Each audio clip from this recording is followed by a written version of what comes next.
Hey everyone, and welcome. Today, we're going to dive into a really powerful idea. The fact that you can use your own mind, your own consciousness, to heal your body and literally create a brand new reality. So, let's get right into it. So let me start with a question that kind of flips everything we've been taught on its head, right?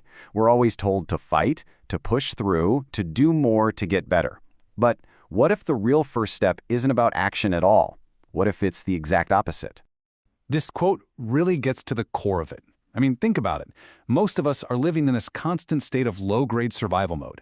We're so stressed out, so busy, that our bodies just don't feel safe enough to start the process of repair. This idea suggests that real healing can only kick in when we finally send the signal that we're safe. And that signal, it's stillness.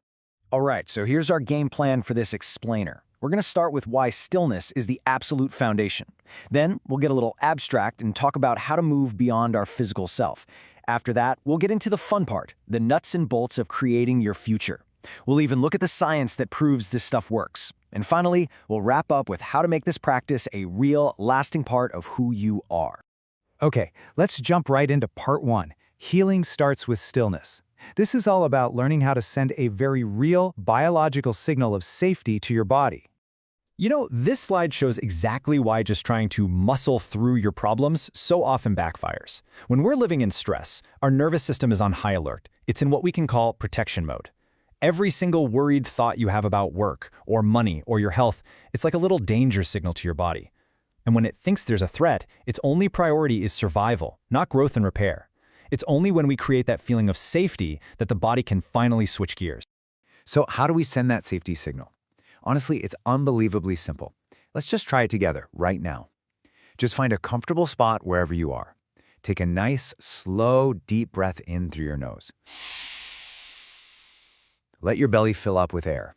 And now, just exhale completely through your mouth, like you're letting go of the whole day.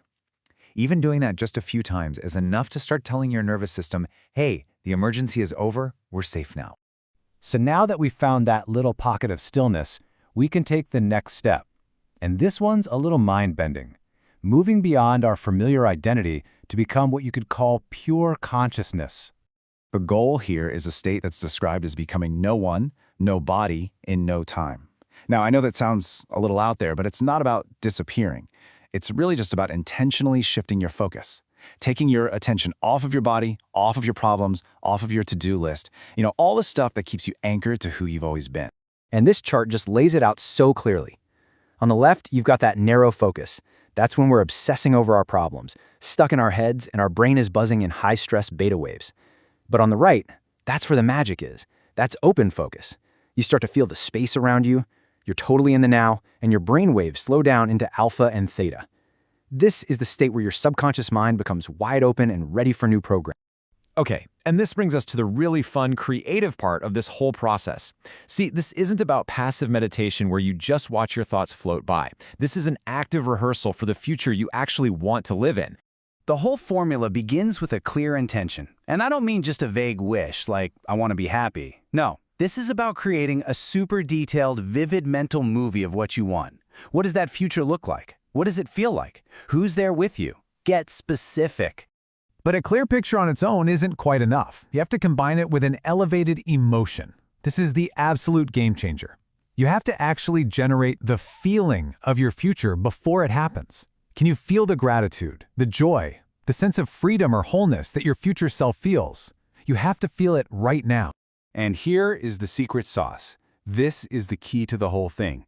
Your body is basically your subconscious mind, and it doesn't know the difference between a real-life experience and one you're just creating with intense focus and emotion. When you truly feel that elevated emotion, your body starts to believe that future has already happened, and it begins to change biologically to match that new reality. It's incredible. So, let's actually dig into the science here for a second, because this isn't just wishful thinking. This internal work creates very real, very measurable changes in your brain and in your body. It really all comes down to this amazing concept called neuroplasticity. The big takeaway is that your brain isn't fixed, it's not hardwired for life. It's more like a garden. When you stop thinking those same old negative thoughts, you're essentially pruning away the old connections, like pulling out weeds. And every time you think and feel like your future self, you fire and wire new connections. You're planting the seeds of who you want to become. You are literally rewiring your brain. And it goes way beyond the brain. When you feel things like gratitude or joy, your heart starts to beat in this beautiful, orderly rhythm called coherence. That coherence signal shoots right up to your brain and tells it, hey, we're safe, it's time to create. Your body then literally changes its chemistry. It dials down the stress hormones and starts producing chemicals for growth and repair. And if you do this over and over again, your body memorizes that new emotional state until it becomes your new norm. So this brings us to the final and maybe the most crucial part of all of this. How do you make this a consistent practice? How do you go from just doing a meditation once in a while to truly embodying this new state of being all day long? Well, here are a few practical styles you can try out.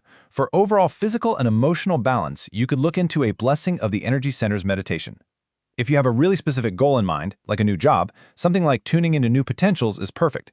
And I love this last one, walking meditations. They are so great for practicing being that future self while you're actually out in the world, moving through your day. And this is really the main takeaway. This isn't about chasing some single perfect aha moment of healing. It's about building a whole new baseline for yourself. Every single time you catch yourself feeling anxious and you choose to feel gratitude instead, you are reinforcing who you are becoming.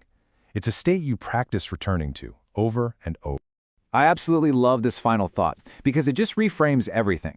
You stop looking for some cure or some fix outside of yourself. You start to realize that the health, the wholeness, the abundance you're looking for, it isn't something you find. It's something you are actively building and becoming from the inside out. So, I'll leave you with this final thought to chew on. Whether you know it or not, your brain is constantly rehearsing a future based on your thoughts and feelings right now. The only real question is, who are you practicing being today? The same person you were yesterday or the person you truly want to become? Thanks so much for joining me.